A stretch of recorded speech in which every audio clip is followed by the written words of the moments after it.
Hello, my name is Andrew. I am the outreach coordinator for the Critical Zone Collaborative Networks Big Data Cluster. It is a very, very exciting job. I love to talk about the work of the Big Data Cluster and the Critical Zone Collaborative Network in general. There's 9 clusters studying this part from bedrock to treetops.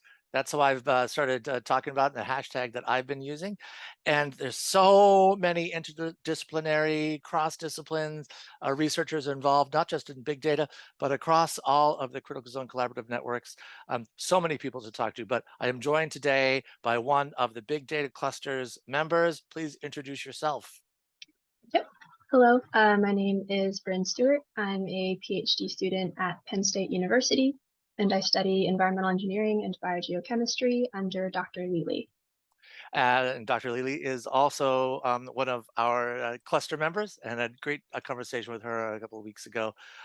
So she must be a joy to work with. I don't work with her professionally, like as a scientist, just as someone who talks about the work that she does. She's so supportive, super brilliant, great at the things that she does. It's just amazing. What's it like to work with her, just really quick? Give her some Yeah. praise. Oh, absolutely. I'm always happy to. Yeah. Working with Lely has been incredible. She's kind of the only reason I'm in grad school. I had no idea what research was or what grad school was until I met her, and I, kind of instantly fell in love with her as an advisor, and only have wonderful things to say about her. So we are going to be talking this time, and hopefully we'll get a chance to connect over the next couple months. There's a huge meeting that happens every year, brings scientists all around the world together for the American Geophysical Union annual fall meeting, where there's people who study ice, water, rocks, glaciers, all the things in between, all of that sort of stuff, and they share their presentations, both or share their research, both in oral presentations and panel settings and posters and things like that. What are you doing for AGU this fall, this for December? Yeah, so this year I submitted 2 abstracts to different sessions, and we haven't been assigned the presentation format yet, but I've done both in the past, either poster or oral presentation, and both have their pros and cons, but yeah, excited to do that, and also co-convening a session for the first time with some peers in our lab group. So interesting stuff, and also excited to do that for the first time. As you mentioned, you met someone in academia who sort of said, hey, this might be a good fit for you. Come try this out, see what it's like to do these postgraduate studies and learn more about it. What would you share about preparing for AGU, like a poster session? They get their report back, their abstract has been accepted for a poster. What sort of hints, tips, insight can you provide to someone about, for that?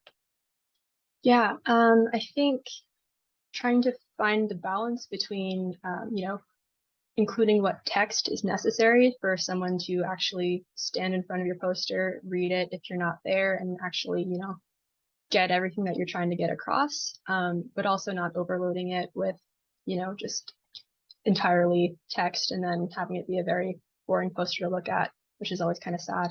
But yeah, I think for actually presenting a poster, it's really nice to have both like a really quick kind of elevator pitch for it, so that you can give the quick spiel to anyone who's maybe not super familiar with your field, but also have a maybe more detailed presentation kind of practiced and ready to go, to give people more like an in-depth look at your research.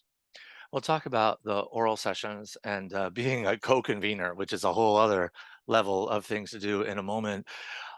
With the poster, how important are the colors you choose, the typefaces you choose, the imagery you choose to represent your research? Like, it's a lot of work to put that together. What's the balance of color versus photos or anything like that that you have found?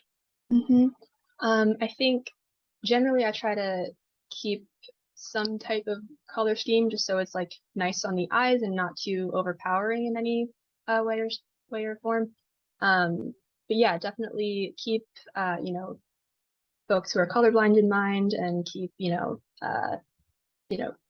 things that mesh well together, or use color to your advantage as a way to make something stand out if it's something really important, um, or just kind of group things together so it's more cohesive. And yeah, just I know you mentioned like text face, like boldface or whatnot. Um, Again, just kind of like do it as necessary, I would say. Use it to emphasize certain things, but not, everything. Don't make it like, I don't know, so hard to read that, someone gets lost in all of the jazz that you're trying to throw at it. So as you mentioned, part of the process is you're like, hey, I did this research. I think it's interesting.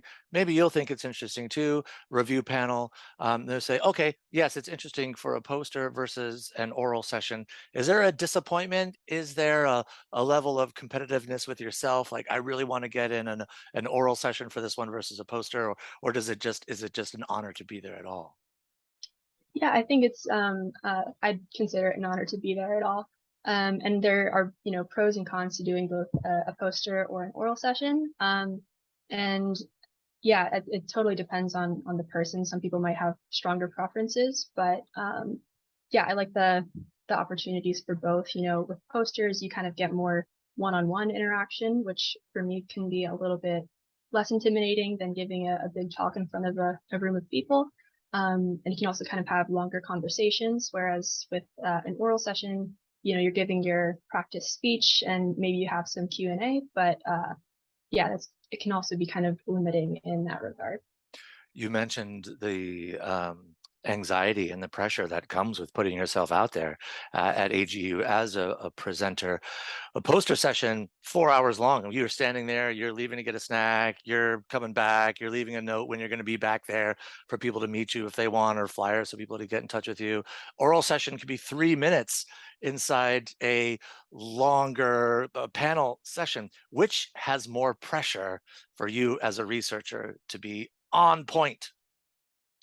I think the oral sessions kind of are a bit more pressure heavy because of the time constraints, like you said, and yeah, especially in the last couple of years, there have been more of like the shorter, kind of quick, lightning talks for your research instead of the longer, like 10 to 15-minute presentations, and I think that's part of like the hybrid virtual format, which I think they're probably going to continue this year as well.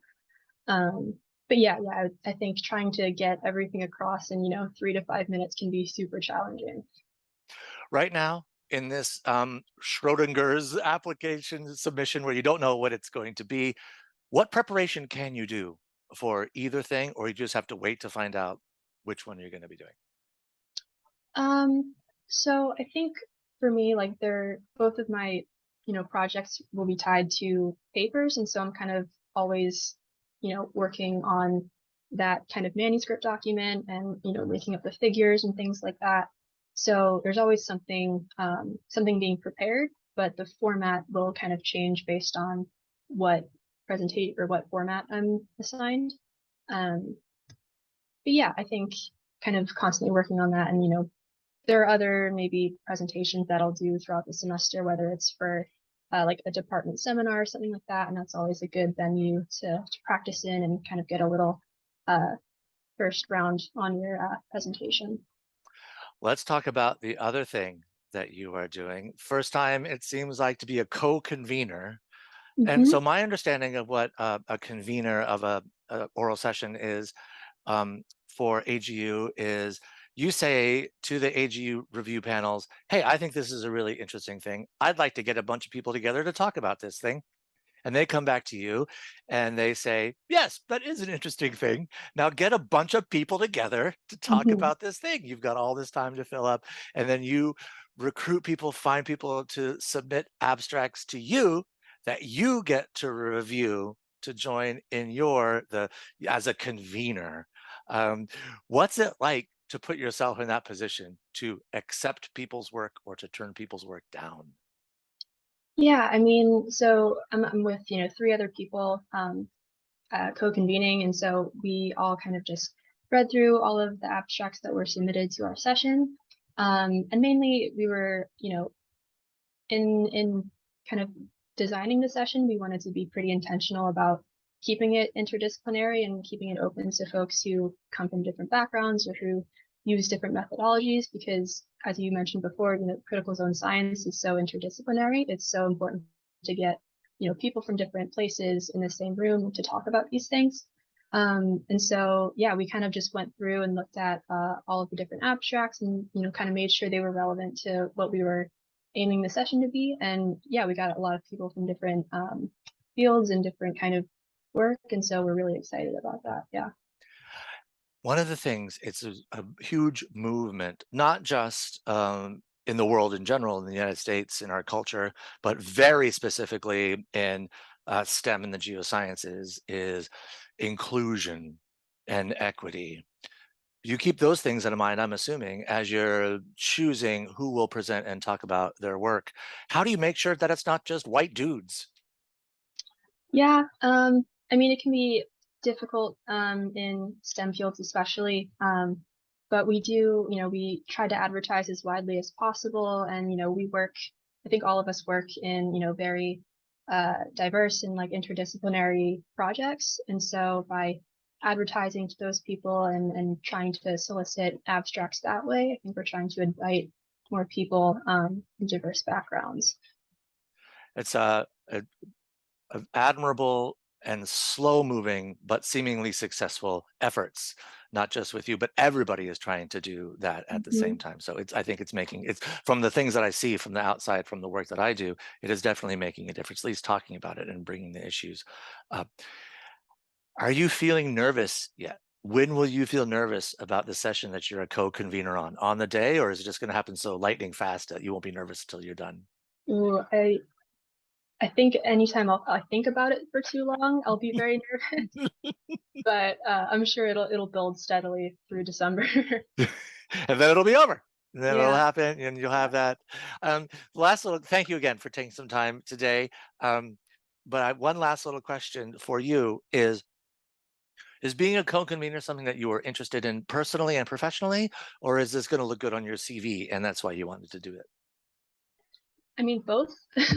Like personally and professionally, I've been to several AGU meetings and always seen folks who put together the sessions. And I've always been interested in how that actually works and what the process is like. So this was a great opportunity to do that with peers, in my group and all kind of figuring it out together. So that's been really cool. Well, let's check in a month in September. We'll find a Mhm. time to talk again and see how things are going. By that time, we might know a bit more about where you're going to be presenting, what kinds of things you're going to be presenting, and maybe we'll get a spoiler or two for the session you're a co-convener. We'll try. We'll try. We'll see. We'll see. Thank you so much, Ben. I'm going to stop recording. We'll say goodbye on Zoom. So thank you again. Okay. Thank you.